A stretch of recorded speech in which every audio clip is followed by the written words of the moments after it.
فأنا ناصح لإخواني بالصدع بالحق تبيض وجوههم. السكوت في مسألة الحزبية يضرها، فاصدع بما تؤمر وأعرض عن المشركين. سلامي على دماج ورجالها والشيخ يحيى ودار العلم يا سعد بانيها. بسم الله الرحمن الرحيم. قالت الشيخة أم عبد الله وفقها الله تعالى: وقوله من كان يؤمن بالله واليوم الآخر. Enggak, bawahnya. Qala wa hifdzul lisani min kamalil Islam. Dan menjaga lisan adalah termasuk kesempurnaan Islam seseorang. Akhrajal Bukhari fil mujallad al-awwal safhah 53 ma'al fath. Wa Muslimun al-mujallad al-awwal safhah 65 wal lafdhu lil Bukhari min hadits Abdullah bin Amr bin al-As anna an-nabiy sallallahu alaihi wasallam qala al-muslimu man salimal muslimuna min lisanihi wa yadihi. Dan hifdzul lisan adalah termasuk kesempurnaan Islam. Karena Imam Al-Bukhari mengeluarkan dan juga Imam Muslim, dan hadis ini adalah lafadznya Bukhari dari hadisnya Abdullah bin Amr bin al-As bahwasanya Nabi sallallahu alaihi wasallam bersabda, al-muslimu, seorang muslim. Ini diambil dari mana istidlal ini? Bahwasanya menjaga lisan adalah termasuk sempurnanya Islam. Ini diambil dari mana dari hadis ini? Ayo latihan istidlal. Diambil dari mana kira-kira? Seorang muslim adalah orang yang muslim yang lain itu selamat dari lisan dan tangannya. Mana di sini ada kata sempurna?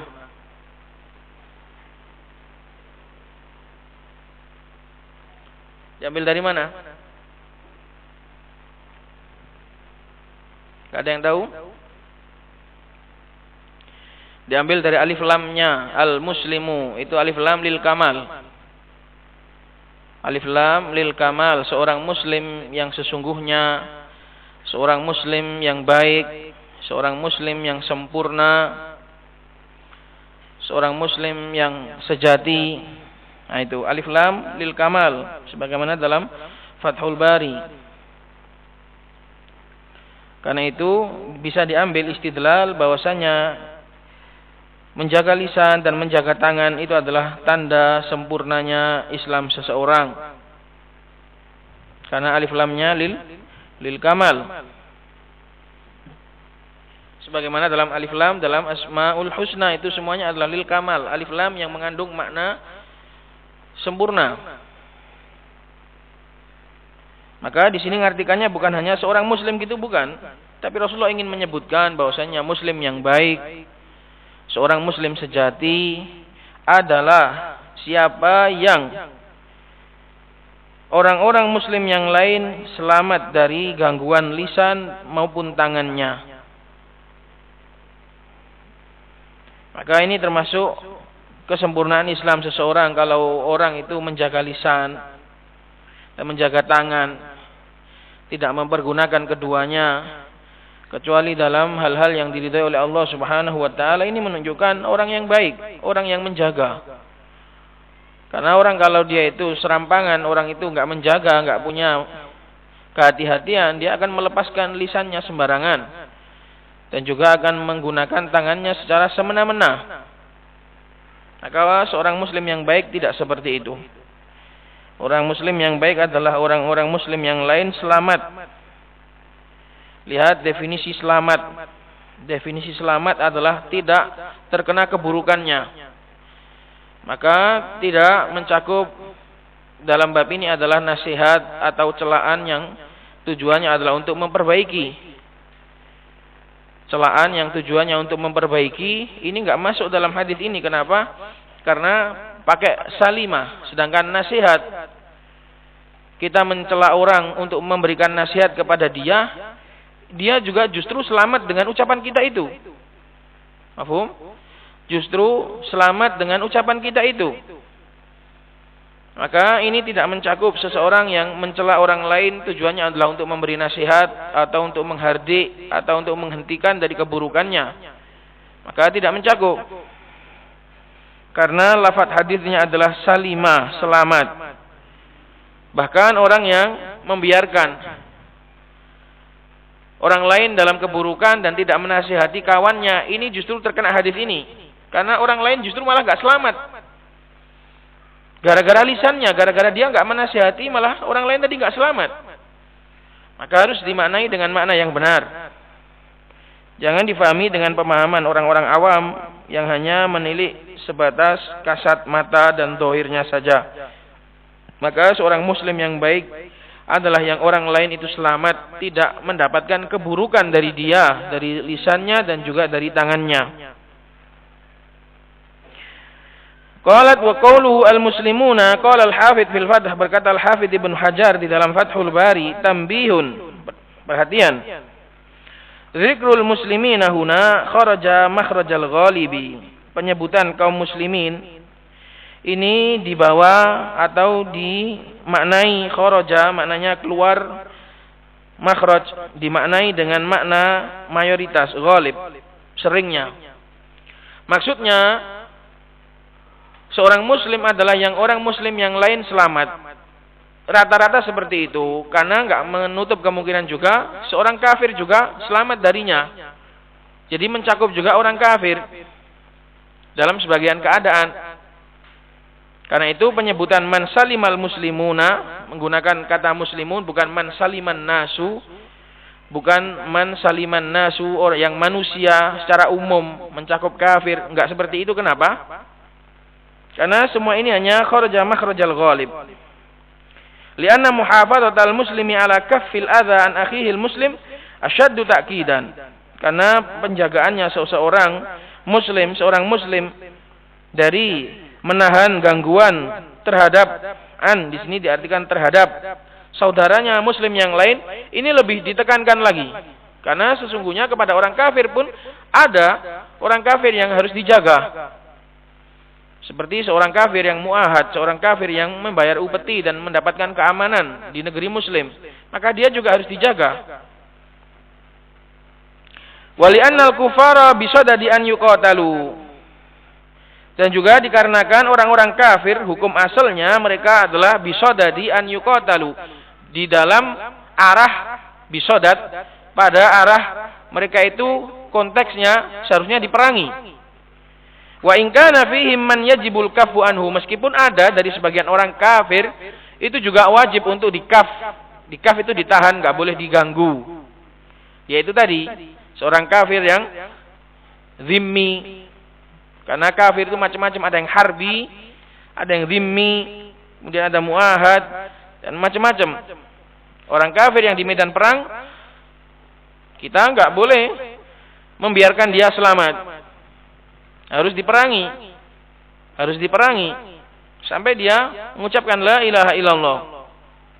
Tapi ada juga orang kafir yang mereka itu dalam jaminan kaum muslimin, maka juga enggak boleh diganggu, masuk dalam hadis ini juga. Makanya hadis ini man salimal muslimuna ini hanya secara ghalib, secara kebanyakan saja, karena tidak mencegah orang kafir juga dalam sebagian keadaan masuk, paham? Gitu. Jadi hadis ini juga terkadang mencakup orang-orang kafir dalam sebagian keadaan, yaitu orang kafir yang mereka itu tidak boleh diganggu ketika mendapatkan jaminan dari kaum muslimin. Ini tentang kata muslimun yang jamak itu. Seorang muslim sejati adalah muslim-muslim yang lain selamat dari tangan dan dari lisan dan dari tangannya. Itu.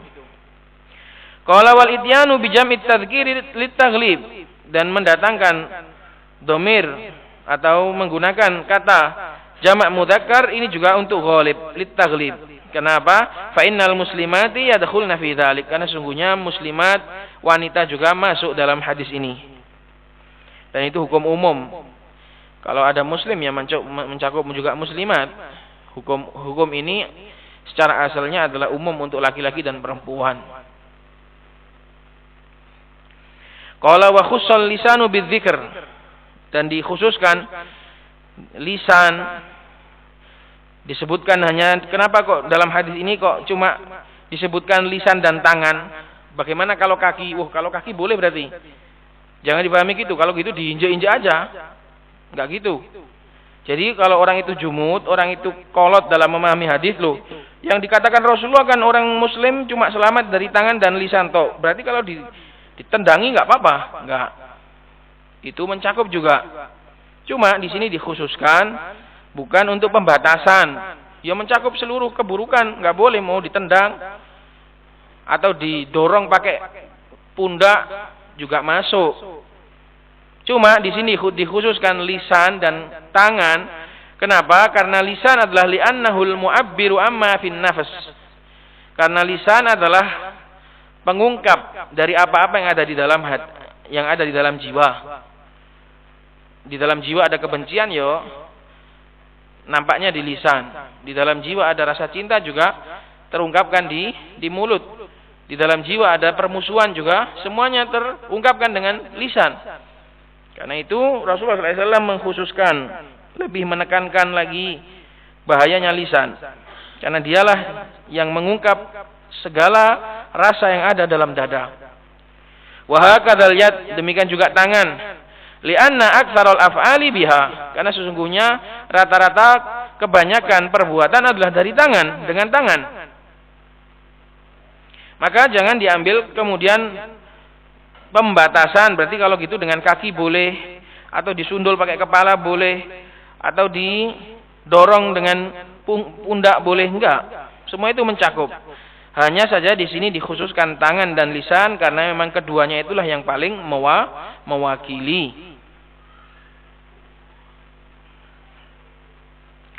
Qala wal haditsu amun bin nisbati ilal lisani dunal yad. Dan hadis ini lebih umum ketika penggunaannya dengan lisan daripada tangan. Dunal yad maknanya adalah selain tangan. Maksudnya lisan itu lebih umum bahayanya, mulut itu lebih meluas daripada bahayanya tangan. Kenapa? Karena mulut ini daya jangkaunya itu luas.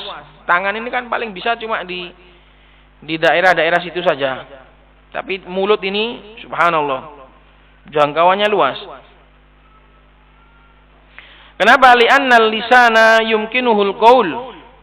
Karena sesungguhnya lisan memungkinkan bagi dia untuk berkata fil madina wal mawjudina wal hadithina ba'du. Mungkin bagi lisan ini untuk berkata tentang orang-orang yang telah lalu bisa. Pakai tangan enggak bisa. Sampean menyakiti mayit enggak bisa pakai tangan. Tapi pakai lisan bisa. Wal mawjudin, dan juga orang yang sedang ada. Wal hadithina ba'du, dan orang-orang yang akan ada. Pakai lisan bisa. Orang-orang yang baru, yang belum datang dan akan datang nanti disakiti pakai lisan bisa. Bikhilafil yad, berbeda dengan tangan. Tangan daya jangkaunya enggak seluas lisan. Karena itu lisan lebih umum dalam hadis ini daripada tangan. Karena lisan jangkaunya, daya jangkaunya bisa kepada orang yang sudah berlalu, kakek neneknya kena semua, nenek moyang semuanya kena semua, satu kampung kena semua. Tapi kalau pakai tangan enggak seluas itu. Naam, yumkinu an tusyarikal lisana fi dzalika bil kitabah. Ya betul memang. Yumkinu an tusyarika, fa'ilnya syaraka yusyariku adalah al-yad, tangan juga bisa berserikat, bisa sama dengan lisan dalam hal itu bil kitabah, dengan tulis. Ya, kalau dengan nulis bisa. Sampai nulis mencela orang-orang terdahulu bisa. Mencela orang yang akan datang juga bisa. Itu. Ya memang betul. Tangan juga mampu untuk menjangkau semua itu dengan tulisan. Jadi sebenarnya sama. Tangan juga bahaya. Dan dengan tulisan itu pun dikatakan sebagai ucapan.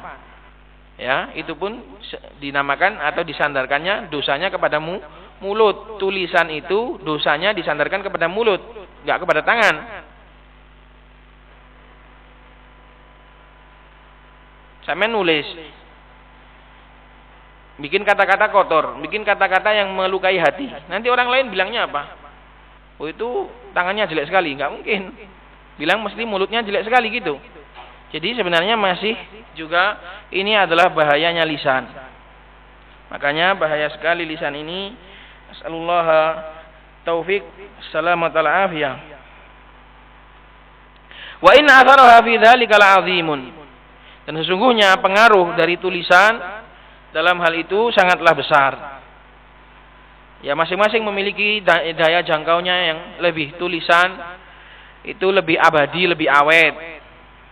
Tulisan itu lebih awet karena akan dibaca oleh orang-orang setelah kita juga. Makanya bagi para penulis, hati-hati, bagi para pemosting, bagi para penyebar media sosial, ini bisa menjadi pahala jariyah maupun dosa jariyah. Nasallallahu salamul afiyah.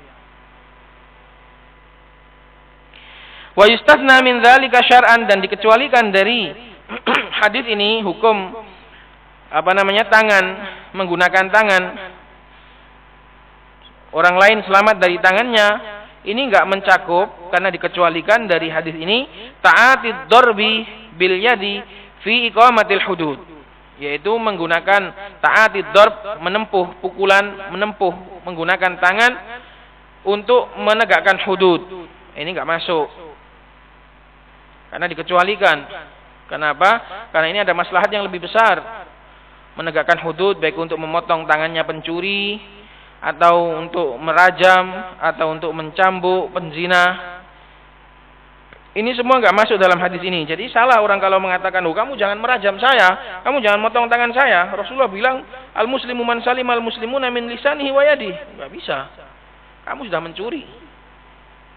Pakai hadis ini, orang lain sudah enggak selamat dari curianmu. Demikian juga zina, orang lain enggak selamat dari perbuatanmu. Masa kamu mau membawa hadis ini? Maka itu enggak masuk. Ini termasuk hal-hal yang dikecualikan. Fi iqamatil hududi wat ta'aziri, ta'aziri atau kepada hudud, dan juga untuk menegakkan ta'azir. Jamak dari ta'zirun, jamaknya ta'aziru. Hukuman-hukuman alal muslimi, terhadap seorang muslim, al mustahiqi lidzalik, yang berhak tadi. Dan dalam bab ini ada tingkat-tingkatan. Yang paling tinggi adalah hudud.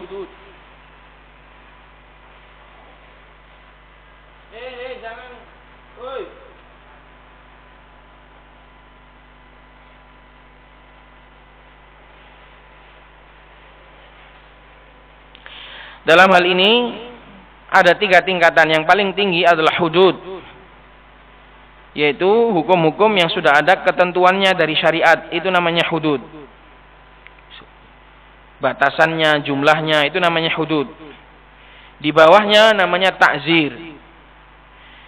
Ta'zir ini juga hukuman, tapi enggak ada batasan paten. Ini kembali kepada ijtihadnya seorang penguasa. Memukul maling, memukul pencuri yang enggak sampai nisab, ini namanya ta'zir. Dihukum, dicambuk, yang enggak ada, yang bukan dalam perkara hudud, yang enggak ada batasannya, ini namanya ta'zir. Yang lebih ringan lagi adalah ta'dib, untuk mendidik. Mendidik anak, mendidik istri, ini namanya ta'dib. Maka semua itu enggak masuk dalam hadis ini. Paham? Jadi dalam bab ini ada 3 tingkatan hudud, itu yang paling tinggi, sudah ada batasannya dalam syariat. Kemudian ta'zir, kemudian ta'dib. Maka memukul seorang anak dengan batasan-batasannya ini tidak mengapa. Itu dibolehkan.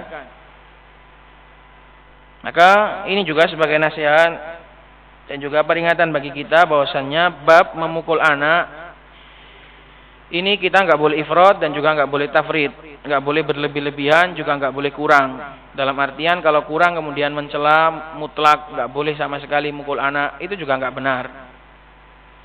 Atau berlebih-lebihan kemudian bermudah-mudahan dalam memukul anak, ini juga enggak benar. Kita harus sesuai dengan syariat, enggak boleh ifrat wala tafrid. Maka ibu-ibu jangan main perasaan, karena ibu-ibu rata-rata main perasaan. Anaknya sendiri padahal dipukul bapaknya kadang enggak boleh. Kata Imam Ibnul Qayyim, kasih sayang seorang ibu itu kasih sayang yang bercampur dengan kebodohan. Sering bercampur dengan kebodohan. Jadi karena main perasaan nggak boleh anaknya dipukul oleh bapaknya sendiri, kadang nggak boleh. Maka kita harus belajar sesuai dengan syariat ini, harus rela dan harus ridho dengan syariat ini, harus lilo, hati kita harus lilo. Tentunya jangan melampaui batas dan juga jangan berlebih-lebihan. Boleh memukul anak dengan 3 syarat. Yang pertama, tidak boleh di kepala. Yang kedua, tidak sampai menciderai.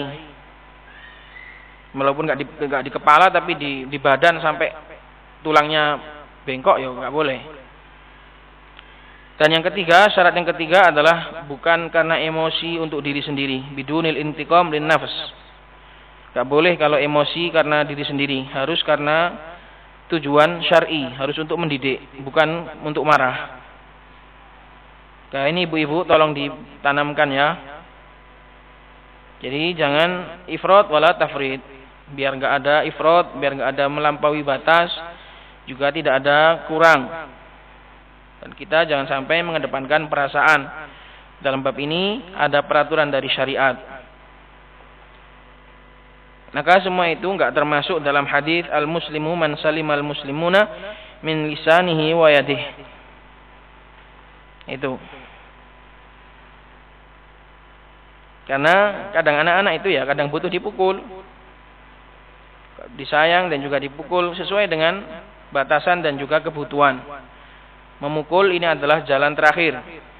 Memukul itu adalah jalan terakhir ketika sudah enggak ucapan sudah enggak digubris, nasihat sudah enggak dipertimbangkan lagi, enggak dihiraukan lagi, maka itu baru dipukul kalau memang dibutuhkan.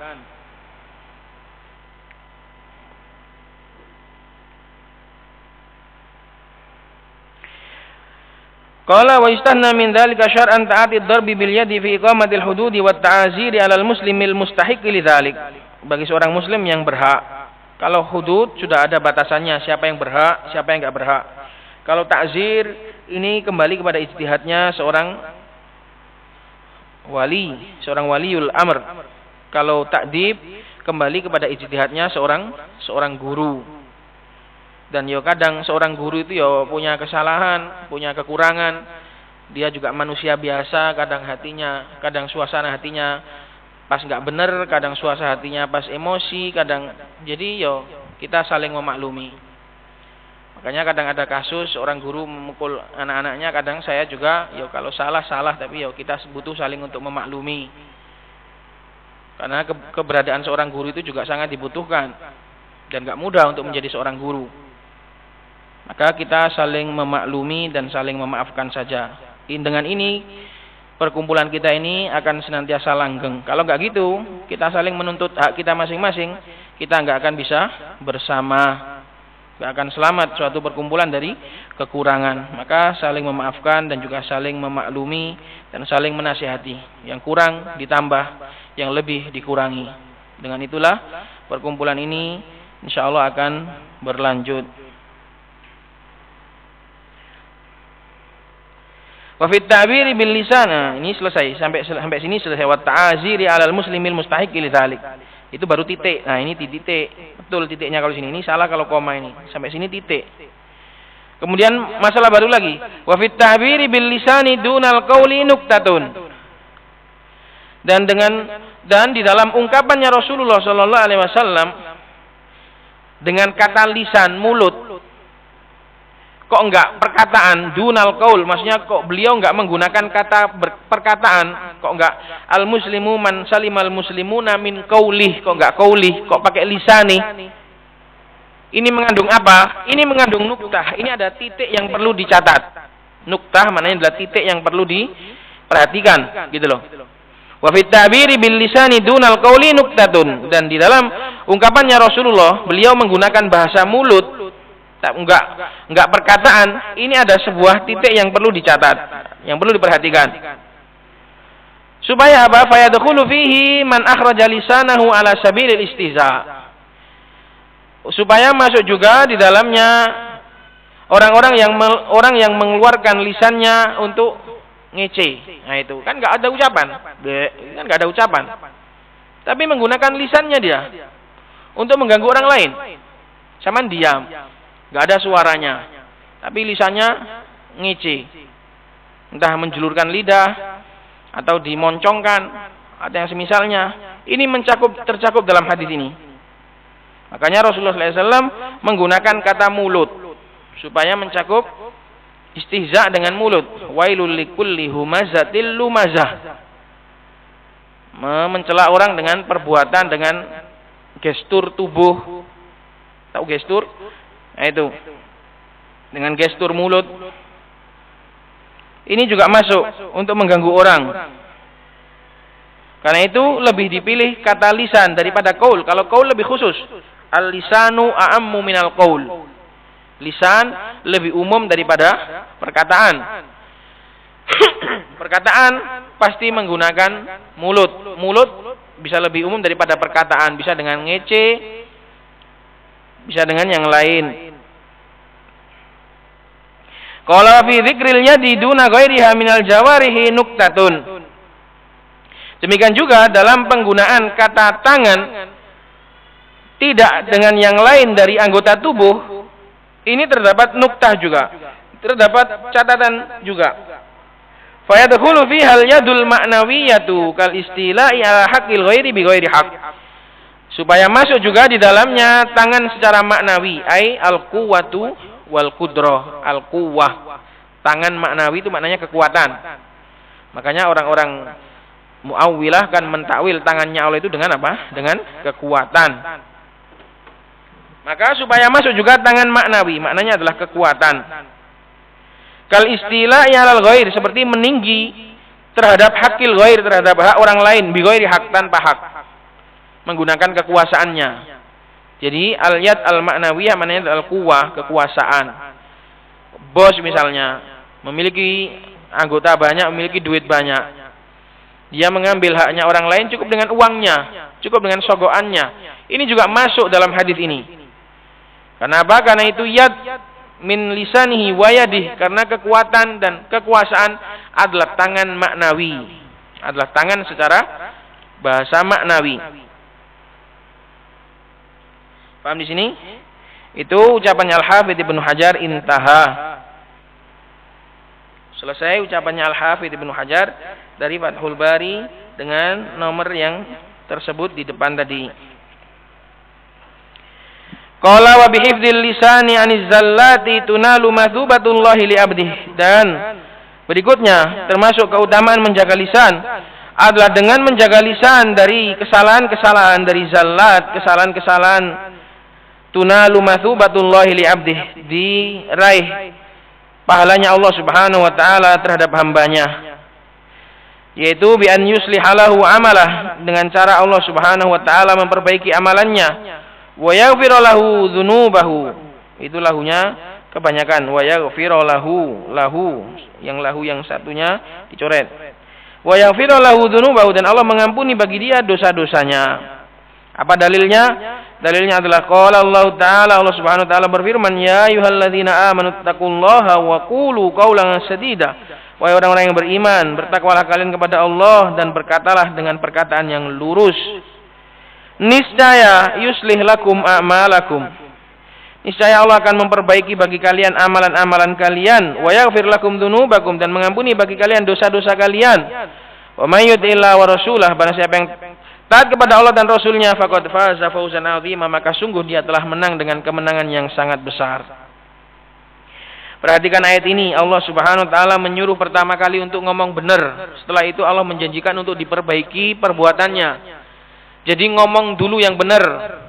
Gak usah mikir kamu itu sudah baik apa belum. Jadi gak perlu, atau jangan tertunda dari perkataan baik hanya gara-gara dirimu belum layak. Tetap katakan baik walaupun kamu belum sempurna. Niscaya Allah Subhanahu wa taala dengan perkataanmu yang baik, dengan ajakanmu untuk kebaikan, siapa tahu dengan itu kamu juga akan menjadi baik. Maka untuk berkata baik, untuk memberikan nasihat, ini tidak menunggu seseorang itu harus sempurna. Karena kalau gitu nanti nggak ada orang yang maju untuk menasihati. Seseorang menasihati orang lain bukan karena merasa dirinya sempurna, bukan karena merasa dia sudah benar dan sudah baik, bukan. Tapi terkadang seseorang mengatakan semua itu dengan penuh keterpaksaan karena sebuah kewajiban. Maka jangan terhalang dari perkataan yang benar hanya gara-gara dirimu engkau masih merasa belum layak. Allah Subhanahu wa taala mengatakan wa qulu qaulan sadida. Katakanlah yang benar. Entah kamu itu sudah bisa melakukan atau belum, kamu itu sudah baik apa belum, pokoknya katakan dulu. Allah sendiri yang akan memperbaiki perbuatanmu. Syaratnya ikhlas. Syaratnya ikhlas. Kalau enggak ikhlas, enggak masuk. Maka ini nasihat bagi kita semua ya ikhwan. Sampean semua berhak untuk menasihati dan beramar ma'ruf nahi mungkar. Sebarkanlah nasihat, sebarkanlah ilmu, ajarkanlah kebaikan kepada manusia. Enggak perlu menunggu dirimu sempurna. Bahkan harapkanlah dengan mengajari orang, dengan menasihati orang lain supaya dirimu sendiri menjadi baik. Kita semua berjalan bersama, saling menarik dan juga saling mendorong kepada kebaikan. Ini jelas sekali ayat ini. Maka kalau ada orang bilang kamu nyuruh kebaikan, kamu sendiri belum baik, ini enggak benar. Enggak benar. Jangan katakan seperti itu. Kamu enggak pernah merasa, enggak pernah tahu bagaimana hancurnya seseorang ketika diucapkan seperti itu. Ketika dia sudah tulus memberikan kebaikan, kemudian ditabrakkan dengan dirinya. Betapa hancurnya perasaan dia. Wa qauluhu qaulan sadidan qala al-Imam Ibnu Katsir. Al-Imam Ibnu Katsir Abul Fida Ismail Ibnu Umar. Julukannya adalah Imaduddin. Makanya dikatakan qala al-Imad. Karena beliau julukannya adalah Imaduddin. Kalau kunyahnya Abul Fida. Namanya adalah Ismail Ibnu Umar. Berkata Imam Ibnu Katsir, "Ai mustaqiman la iwaja fihi." Qaulan sadidan maknanya adalah perkataan yang lurus, tidak ada bengkok di dalamnya. Wala inhirafa, dan juga enggak ada inhiraf. Enggak ada melenceng. Wa wa'adahum annahum idza fa'alu dzalika atsabahum alaihi. Dan Allah menjanjikan kepada mereka bahwasanya mereka kalau melakukan itu, Allah akan memberikan pahala atas perbuatan tersebut. Bi an yusliha lahum a'malahum, dengan cara Allah akan memperbaiki amalan-amalan mereka.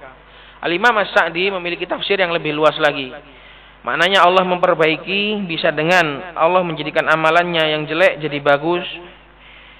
Bisa juga dengan cara amalan mereka yang bagus dijaga.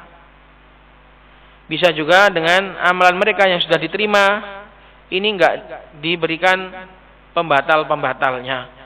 Maka ini mencakup yuslih lakum a'malakum ini yang belum terjadi maupun yang sudah terjadi. Yang belum terjadi akan diluruskan. Yang belum lurus akan diluruskan. Yang sudah lurus akan dijaga dan akan diberikan istiqomah dan tidak dirusak. Itu tafsirnya Imam As-Sa'di, bagus sekali, lebih luas. Ay yuwaffiqhum lil a'mali shalihah. Kalau tafsirnya Imam Ibnu Katsir ini belum terjadi ya kan? Bi an yusliha lahum a'malahum ay yuwaffiqhum lil a'mali shalihah. Allah akan memberikan taufik untuk beramal soleh. Ini berarti belum terjadi. Kalau tafsirnya Imam As-Sa'di lebih umum. Yang belum mengamalkan soleh akan didorong kepada amalan soleh. Kemudian yang sudah beramal akan dijaga amalannya dan tidak dirusak. Itu termasuk yuslih. Itu termasuk yuslih. Wa yaghfir lahumudz dzunubal madhiyata, dan juga Allah akan mengampuni bagi mereka dosa-dosa yang lalu. Wa ma qad yaqa'u minhum fil mustaqbal yul, itu bukan ba, itu ya itu. Yulhimuhumul at-taubata minha. Dan apa yang kadang qad yaqa'u minhum, yang kadang datang dari mereka. Apa yang akan datang, pada apa yang akan datang dari perkara-perkara dosa. Tadi kan dosa yang sudah lalu akan diampuni. Wa ma qad yaqa'u minhum, dan mungkin kalau seandainya terjadi dosa akan datang, Allah akan yulhimuhumut taubata minha. Allah akan memberikan ilham. Allah akan memberikan taufik untuk bertaubat darinya. Itulah keutamaan menjaga lisan, menggunakannya dalam ucapan-ucapan yang baik. Sampean kalau nggak bisa berhenti dari ucapan yang buruk, perbanyaklah dengan berucap yang baik. Kalau merasa bahwasanya lisannya ini sulit dikendalikan, karena masing-masing orang berbeda ya ikhwan. Ada yang ditabiatkan lisannya lembut, lisannya sopan dan jinak, ada juga yang memiliki lisan liar. Maka pinter-pinterlah untuk mengobati diri sendiri. Kalau yang masih belum bisa menjaga lisannya dari keburukan, banyak-banyaklah untuk zikir, banyak-banyakkanlah untuk menindih keburukan tadi dengan kebaikan. Pokoknya terus ngupoyo. Kalau bahasa Jawanya terus ngupoyo. Ngupoyo itu berusaha. Terus berusaha untuk menjadi baik dan minta taufik pada Allah Subhanahu wa taala. Semoga kita semua diberikan hidayah kepada jalan yang lurus dan diberikan istiqomah dalam kebaikan ini. Setelah itu adalah min afatil lisan, di antara sampah-sampahnya lisan. Cedera-cederanya lisan macam-macam, banyak sekali.